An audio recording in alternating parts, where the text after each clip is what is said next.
नमस्ते अनि स्वागत छ मेरो नेपाली सादा रेसिपीमा। आजको रेसिपीमा मैले फेरि कटहर साडेर एकदमै मिठो कटहरको साडेको अचार बनाउँदै छु। सुरुमा कटहर काट्ने बेला यसरी नै तपाईले हातहरुमा अनि आफ्नो चक्कु अनि आफूले केमा काट्दै हुनुहुन्छ त्यसमा सबै ठाउँ तेल लगाउनु होला। तेल लगाइसकेपछि यसरी कटहरको चोप आउँछ अनि यो चोप चाहिँ चप्केर पानीले पखाल्दा पनि जाँदैन, अलिकति पुरानो भयो भने। त्यसैले सुरुमा यसरी तेल लगाएर बाहिरको जति काट्न मिल्छ काट्न मिले, भित्रको धेरै गुडी नकाट्ने, बाहिरको यो एकदमै कडा खालको बोक्राभरिलाई तासेर फाल्नु पर्नेछ। र तपाईहरुलाई कटहर बनाएको मात्रै भिडियो चाहिन्छ भने मैले भिडियोको माथि लिंकमा कटहर काटेको मात्रै भिडियो छोड्दिन्छु, त्यहाँनिर क्लिक गरेर कटहर काटेको मात्रै भिडियो तपाईहरुले हेर्नु होला भन्न चाहन्छु। र यसैगरी चारैपट्टिको यसको बाहिरको बोक्राभरि काटेर फाल्ने, त्यसपछि भित्रको भाग जुन खान मिल्छ त्यो भागभरिलाई छुट्टाएर मैले चाहिँ पालै-पालो यहाँनिर तेल लगाउँदै गराउँदै छु। अनि यसरी बीचबाट टुक्रा बनाएर अब यसको भित्रको गुडी हुन्छ त्यसलाई मन पर्छ भने राख्नु होला, मन पर्दैन भने फाले पनि हुन्छ। यो एकदमै कोमल छ तर पनि मैले फाले, जुन खान मिल्छ त्यो मात्रै मैले राख्दै छु। र यसरी काटेर एउटा सफा पानीमा यसको पिस बनाएको भागलाई राख्न सक्नुहुन्छ।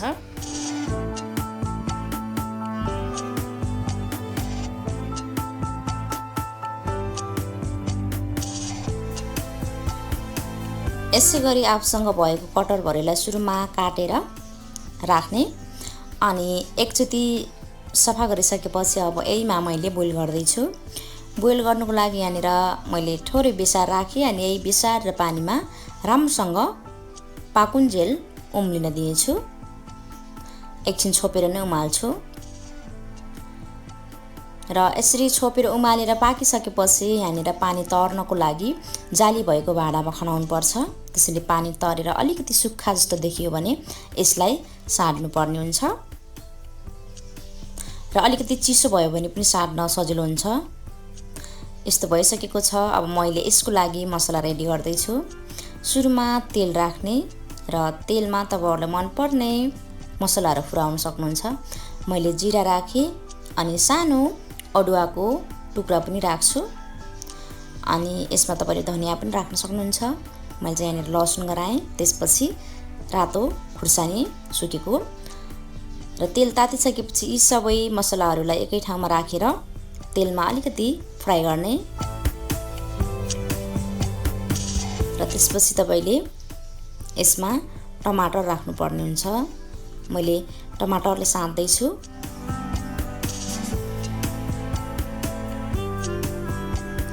यतिको भइसकेपछि अब थोरै बेसार राख्ने अनि बेसार राखिसकेपछि टमाटर राख्ने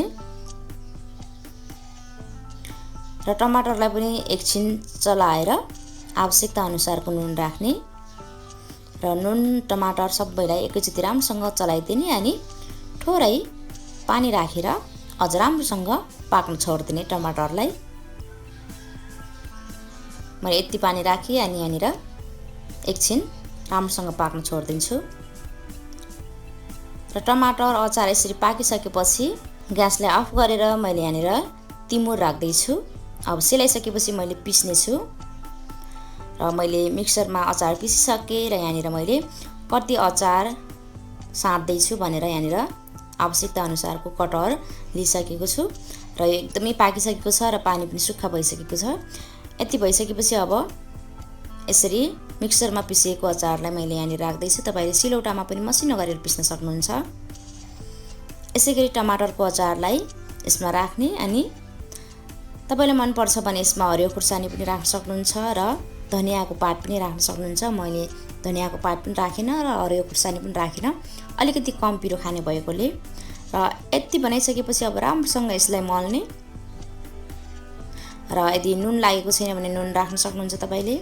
मैले चाहिँ नुन पनि ठिक्क भएको छ, त्यसैले मैले केही पनि थप्नु परेन र यसैगरी मलेर तपाईहरुले कटहरको पनि राम्रोसँग एकदमै मिठो साडेको अचार बनाउन सक्नुहुन्छ। तपाईहरुलाई आजको यो रेसिपी कस्तो लाग्यो सल्लाह सुझाव दिनु होला। आजको लागि बाइ बाइ।